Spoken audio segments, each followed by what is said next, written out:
a big part of my job is assembling the right group of people. What's nice about working with this company is that in this show, I've worked with every single person in the cast, some several times. And so there's a shorthand there that's really wonderful because I know what they've been challenged to do before. And so I get to give them opportunities that they might not get elsewhere because I have a feeling that they could play this different kind of part. But they're not really getting cast as that kind of part in other theaters. And so we're always looking for opportunities for our company members to not only give them the chance for success, but to give them something to do that they haven't done before. Comedy is something we don't do very often in this company. And this kind of silly slapstick, but also paired with the really high linguistic skill that they need. This is all rhymed couplets. The entire show is rhymed couplets. So to be able to kind of make that language alive was this really interesting challenge for the company to be goofy, wacky, zany, and also really specific with the language. I love this play. I hadn't really read much of David Ives' work before, and I love the comedy that he intersperses so beautifully, but with the deeper meanings. And I think to me something that I really love about this play is the relationships that you see develop. Especially for me working so closely with the actor that plays Clarice, Angela. It's been really nice because I feel like we've sort of been able to manifest our characters' relationships in our own interactions with each other. And I think the friendship that you see develop between them is really special. Every woman who is in the cast is an alumna of Wellesley College. And backstage, we have interns who are current students, who are running the sound, who are running around doing all the props, who are running the box office, and building the sets. And so we do have this wonderfully sort of integrated place. And it's great to see backstage everyone interacting and giving each other advice and lifting each other up, and that's part of it too, that continuity between student life, professional life, and beyond. Pierre Corneille wrote the original play, Le Menteur, based on a Spanish play. So Pierre Corneille's family all was involved in law in the Normandy region of France in 1600 era, 17th century. And he began writing plays after sort of shirking his placement in some civil service position that they had put him up in. And his plays got enough recognition that he wound up going to Paris, where he was supported by Cardinal Richelieu for a time, who was very strict about what he wanted the structure of plays to entail. Corneille broke with all of those unities on his most famous play, which is El Cid.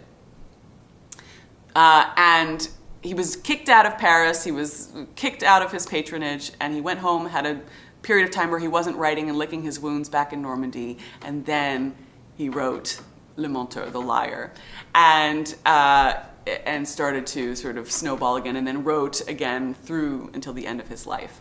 So this play sat around, it's in the canon of his works and of French theater history, but virtually unknown to English-speaking audiences. There were a couple of translations, but it really wasn't done. We're very Molière-oriented around here, we're very Racine-oriented, and this play was kind of languishing in the corners.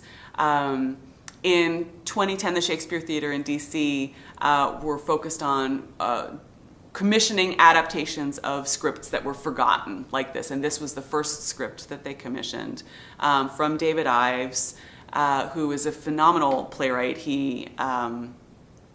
I grew familiar with him when I was in high school doing a production of All in the Timing, which is this brilliant collection of short plays that he was really very well known for. And he began to do these, what he calls translaptations, which are partly translation, partly adaptation, where he took the Le Menteur, he translated it, but then he saw that for our contemporary audiences, not only the language needed to be updated and contemporary references put in, but also structurally there were things that he thought, well, I don't get enough of this character. I want more of this character. I want, I don't need this whole plot line. So he really sort of carved through and created a new path for the lives of these characters. So actually, it's attributed to David Ives, adapted from Le Menteur. It's really a David Ives play inspired by this play, The Liar, by Corneille. Dorante is he's a out-of-towner from Poitiers. He's referred to as a rube in the show, but I think Dorante thinks he's quite great and is destined for great things in Paris. And he comes to Paris specifically to join the army and lead a soldier's voltaic life. And along the way meets Cliton, who becomes his valet. And can never tell a lie, whereas Dorante can pretty much only tell lies. On top of that, Dorante is an incredibly high-energy character who has to discover everything. He lives in the moment more than any character I think I've ever been asked to portray.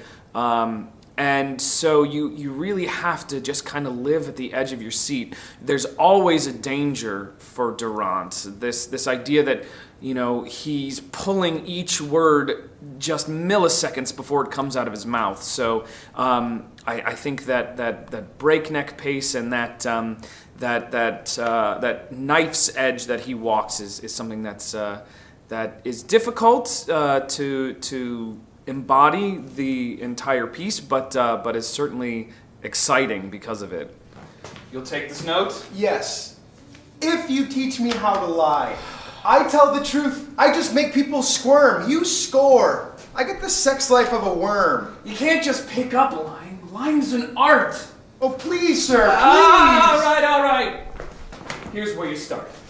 All the world's a lie. And all men and women merely liars, for each must play a part? A role. The earth's a scrim, Cliton, a fiction, a sometimes happy, most times grim depiction, masking some vast, mysterious cosmic whole. We can't admit this truth down in our soul, so we drag out our lives however tawdry. You play Cliton. He's Oliver, she's Audrey. Each acting as if this sad scene were it. That's where the liar comes in and adds some wit. He knows it's a commedia we're masked for. This may be a bit more than what I asked for. He's nobody. Everybody. A dart of bliss. He celebrates this planet's artifice and, in a world where priests and princes lie, he blends in like a painted butterfly, spinning to poetry our daily prose. He's given a turn, and he turns it into a rose. Assembling like a magpie, this and this, a gypsy wife, the Tuileries, a kiss, unreeling colors from his endless schools. He does what nature does with nature's tools. What need has he for facts, details that cloy? He shows us what might be and brings us joy. So, try to catch me out. Come on, I'm at bat. Just ask me something. Okay, tit for tat. So, where are you from? Japan. I didn't know that. I'm not. Oh, man. You note my Arabic. I half expected you'd speak Japanese.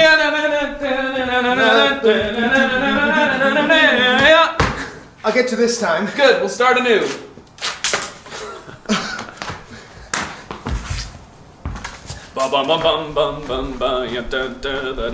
Nice weather, huh? Oh, I feel a drop.